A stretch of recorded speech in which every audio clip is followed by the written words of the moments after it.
How did the collab come together with I Love Boston Sports? Oh man, he got in touch with my agent, and I wanted to do it. You know, I wanted to be a part of the Boston community. I love the community and how the fans support the Boston sports culture. So it was just an opportunity that I wanted to be a part of, and you know, had to give back and be able to do something in the community, man. So that's how it kind of came. So you've been all around though. Like you grew up in California. Like, is this fan base like outrageous compared to anywhere else you've been? I would definitely say this is the #1 fan base that I played a part of, and I think we got the #1 fan base in sports. All right. Don't take it personal on this next one, but is the defense a game plan to give up a touchdown on every first series of every game? It seems like it happens every single time, then you guys adjust to afterwards. But nah, that's never the defensive game plan. I know it's odd, but it just seems like every week it's like, oh, you guys let this easy, like, 6-play touchdown, 6 plays down the field, go score a touchdown, and then after that you guys adjust. Is that, like, part of the whole thing, though? Like, you just want to see what they have and then adjust from there? I'll just say, you know, sometimes this is the NFL, you know, so those offensive coordinators do a good job of working a great offensive scheme for those first 10, 15 play scripts that they normally come out there with, and that's just how that works. But you see throughout the game, we adjust and, we come out victorious. Absolutely. Yeah, you have been 9-2 right now. So, how would you? How you start is by how you finish. Absolutely. How would you describe your growth from when you arrived in New England in terms of technique and footwork and all that? Yeah, my growth from since got to New England, I think has been great. Every year I've gotten better, and now with me being in year 3, I think just with all the snaps that I've had under my belt from my rookie year to now, I'm a lot more comfortable out there. Reading offenses, seeing offensive schemes, you know, it's just I'm out there having fun. So. Yeah.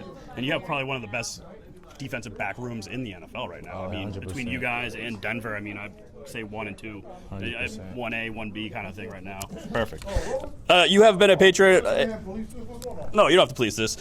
You've been a Patriot and been coached by Bill Belichick, Gerard Mayo, and now Vrabel. How has that been like throughout? Like, how is everyone different throughout?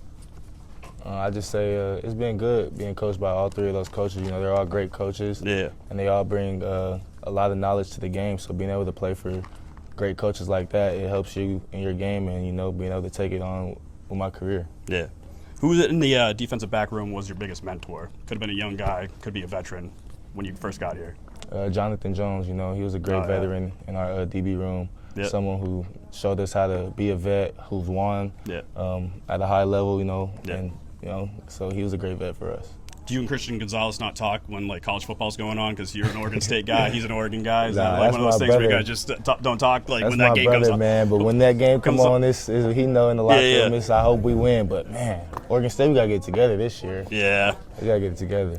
What type of receiver gives you the biggest challenge? The burner, the big body guy, or the route technician? I'll say none of them give me a challenge. I feel like I just believe in my technique and go out there and play ball. It's a lot of receivers in this league, though, and everybody's fast, everybody's strong. So, got to just go out there and respect every opponent and believe in your technique. Follow up on that. What was the biggest welcome to the NFL moment for you? My biggest welcome to the NFL moment. Like going on this side of I don't know, Nah. I think for me, I came in this league a little bit different than a lot of people did. You know, I got drafted 7th round, so my welcome to the NFL moment was being cut. Like realizing when Buffalo this, just said, you know, this is a business for real. They might have drafted you, but at the end of the day, it's a business. It's only a 53-man roster, so that was my welcome to the NFL moment. Was it awesome to get your first interception against Josh Allen, though? That was full circle. That was full circle moment. So I was looking for a full circle moment kind of thing. Like they cut you, and then you just get your interception on him. You feel me? That's all God. I didn't get no interception versus him during training camp, so for it to come in a real life game when we play them, it's surreal, full circle moment. Yeah, man. Absolutely. So here we go. We got a question from Marlon. A lot of people don't realize that Patriot legend and great defensive player Willie McGinnis is your uncle. Is there anything that he shared with you in terms that helps you prepare for being not only an NFL football player, but more importantly, a Patriot? Because a lot of the things that you do off the field, you don't talk about it, but people don't realize that your philanthropy off the field and what your parents instilled in you put you in a little bit of a different class than some of the other NFL players that we come across.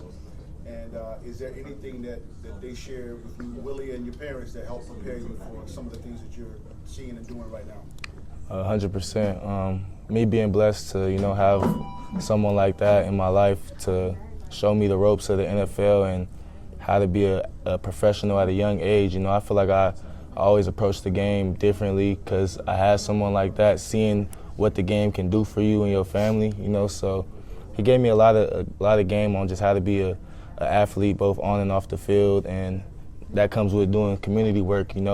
Helping out people that need help and just using your platform in the right way. And my parents, both of them being in politics at a young age for me, I was always, yeah, my dad was a city councilman in Long Beach. He just finished his term after 12 years. So growing up with that, being in that household, I was always in community cleanups, turkey giveaways, That's awesome. Toy gifts, just always around the community since I can't even remember my age, So I feel like that being instilled in me helps me be the person I am, like.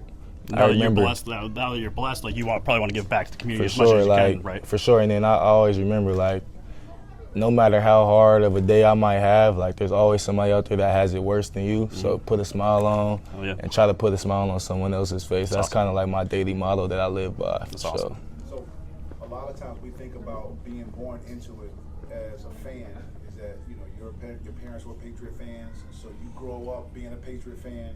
But in your situation, your family was very involved in the community. So when you say you're born into it, that takes on a whole different meaning because now that's part of your daily fabric. And so a lot of the stuff that you do now, I don't think gets celebrated enough when you see athletes doing that. And the other thing is, you started a scholarship fund, was it 5 years ago now? Almost 4 or 5 years ago? Yeah, as soon as NIL started, so the first year NIL, I came out with my own scholarship, which was Alex Austin's Overcoming Adversity Scholarship, and I've been doing that for going on 4 years now. So yeah, 4 years, and that was like one of the coolest things for me in my career thus far, to be able to be the first person to, when NIL came out, everybody else was using their NIL to receive money to do things for them, and you're doing the opposite. My first deal, I did a scholarship to give out, and I was able to bless three students with that scholarship, and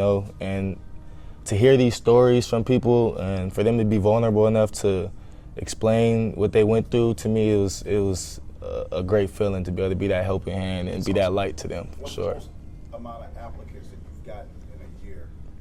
My first year, it was crazy. My first year I had about 50-something thousand applicants. Wow. And we went through every single one. So it was a long process.